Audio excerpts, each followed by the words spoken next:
much, Johanna. For those who I haven't met before, so welcome.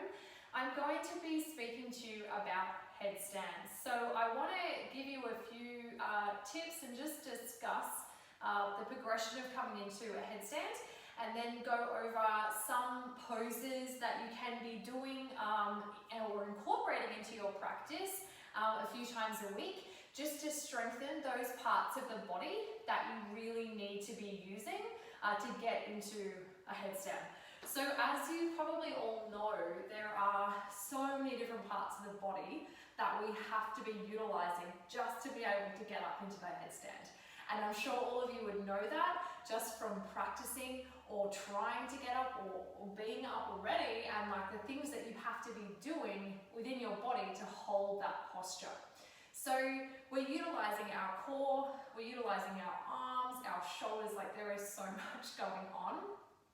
I firstly want to say to you, please, please, please be compassionate with yourself about getting up into a headstand. It is something that can take you years to do. You have to be incredibly patient, and I want you to be gentle on yourself. Don't push yourself, and if you get to a point where you start getting upset or like I really can't do this and you're getting frustrated, stop and come back to it another day, okay? It's always going to be there, and you will be continually working towards new poses in yoga. It is a continually evolving practice, which is what makes it so special. So please, please, please be gentle on yourself, and I really just want to stress that, okay? So the first thing that I wanted to bring up with you is doing headstands up against the wall, okay? So let me just make this clear. If you are at the very beginning of your headstand practice, then I do advise that you continue to practice up against the wall, okay? Because if you absolutely cannot keep yourself up and you are falling over every single time, if you are at home by yourself and you don't have someone else to spot you, then yes, by all means, use the wall, okay? I don't want you to injure yourself. So if you are at that very beginning stage, then do it up against the wall, okay? Continue that until you're getting more confident. However, for those of you that are able to get up into your headstand reasonably easily, you are able to be holding it, even if it's for a short amount of time or a very short amount of time, seconds even, and you are still practicing up against the wall, I would like you to move away from the wall, okay? I can't stress that enough, because I know from my own personal experience from my headstand and handstand journey that if you continue to do it up against that wall, you will not actually learn which muscles in the body you are supposed to be using and that you need to be using in order to keep you up. And until you actually step away from the wall and start practicing without that wall there and knowing that that wall is not there, you will not actually start to realize and focus on those small things that you have to be doing to really hold yourself up. So I really encourage you, if you are at that stage, just give it a go. Come away from the wall, and yes, you may fall. Create a safe space, okay? But you will really start to realize that all that time that you have been practicing up against the wall, there might be those few small things that are just not clicking with you because you are using that wall to keep hitting up against. So you're not learning which muscles you actually need to balance yourself up straight without going over. Okay, so now I'm going to take you through some poses that you can utilize in your practice, or you can do a few times a week to strengthen those parts of the bodies in order to help your headstand practice. Now, these are things that we do in our yoga practice all the time, and that you might not really have noticed are really working towards strengthening your core and your shoulders and your arms, okay? So, I will start with boat pose. Okay, who doesn't love boat pose? I think everyone stops smiling and stops breathing when we come into this pose, which is understandable. So, boat pose, like you can do this at home. You know, coming into your regular boat pose, you could be coming down and then coming back up. You can be doing twists, so putting your hands into a pistol grip and like coming from side to side, which will help strengthen your core. There are lots of different ways to do it. but it is a really vital one to help strengthen those core muscles, okay? So incorporate that one into your practice, even if it's just for a couple of minutes at the end, when you're warming down and you're on your mat before you come into Shavasana or at the beginning, okay? So the other one is plank pose, okay? We come into plank pose all the time when we are doing our sun salutations. However, maybe we don't hold it for as long as we could be to really be strengthening all these parts of the body. So, if you come into your plank, and you do this a few times a week, coming into your plank and holding it for a minute. Okay, you might go, well, that's a minute. A minute can be a pretty long time when you're holding this pose. And if you really want to up the ante with this, start to slightly use your toes just to come forward and back and forward and back. And that'll really teach you how much weight you actually have to put into your hands when you are coming up into your headstand. Okay, so this is really strengthening the core. Like, I can really feel my core working here, you will too. So that is a really good one for you to be doing, okay? Now, the next one is a lot like focused around like planks and things like that, obviously, because it's all up in this part of the body. If you come into your downward facing dog, okay, you can start coming into what's known as a turbo dog. Now this is actually a very difficult pose, so this is why I'm really stressing that it's an important one for you to really strengthen your upper body strength, okay? So it's just simply coming down onto the forearms, but not all the way. So start to come down onto the forearms, but then stop.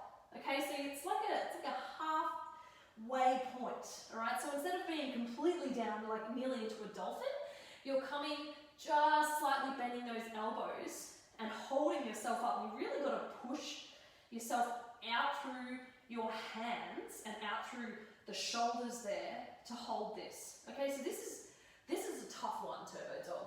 All right, and you can even come into turbo dog push-ups, so like down and then back up, down and back up. And doing this for a minute, okay? So timing yourself on your phone or your watch or whatever you have handy. And then the other one is coming from a downward facing dog into a plank. So just simply gliding back and forth. And this will, again, is really focusing on strengthening all those parts of the body that are really necessary to eventually get up into your headstand, okay? And now the other one is a forearm plank. So another one you can incorporate in. So this is just simply coming into your plank, but down onto your forearms. So this is a really good one to be holding for a minute, 2 minutes, however you want, okay? And then you can even do that same movement that we were doing in our plank. So just coming forward from the toes, and you'll really start to feel that, like up here, you're strengthening those muscles, okay? All through those arms and that upper shoulder and the neck, all right? The other one is side plank, okay? So, look, it's completely up to you. If you want, you can come into, you know, your side plank like this, or if you want to, you can do it from down here as well, if that's where you're at in your progression with your practice, okay? So completely up to you as to what suits you. Now, if you're a bit further along the line, and like those things are relatively easy, or you can at least do them for a reasonable amount of time, you can come into dolphin, okay? If you're not quite there yet, that's fine. Focus on all that other stuff that I've just brought up, okay? There's so many different poses that you can be doing. So, coming into dolphin,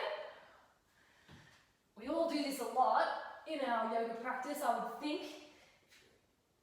So, coming into dolphin and just putting those forearms down. You can either have the palms of the hands together or apart, okay? And then simply walking those feet in as far as you can walk them in, and then doing some leg lifts.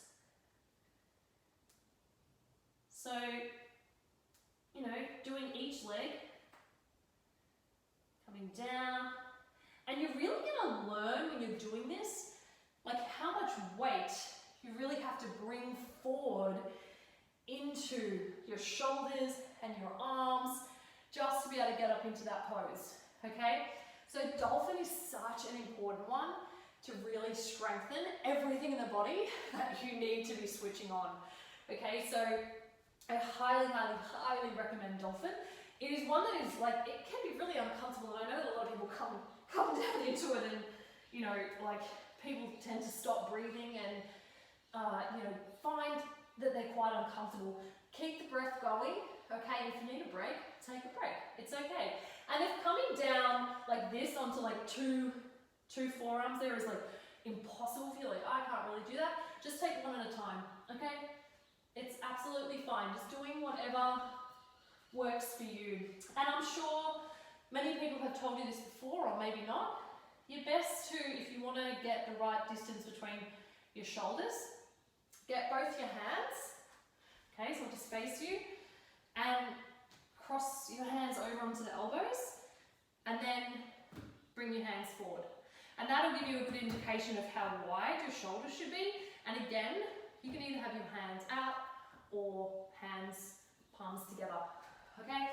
And eventually, after you are doing this again and again and again, you will come into dolphin and you'll walk up and you'll start lifting your legs, and it will just be a natural progression. Sorry, it's quite hard to talk and do this at the same time. So, and then learning to come out as gracefully as you can. So, it takes time, okay? But I hope that all of those postures you can put into your practice a few times a week, and in time you will get there. So keep working at it, keep strengthening all those parts of the bodies, and in time eventually you will come up, okay? And if you've got plenty of time to do it, yoga is a continual journey. So I really hope that helped. Please, please, please, if you would like to practice more yoga with me, please visit my website on the membership page, which I put a link to below. You can join my monthly yoga membership and become part of my yoga community. I'd absolutely love to have you join. So I hope you have a beautiful rest of your day or morning or night, wherever you are, and light and love to you. Hope to see you again soon. Namaste.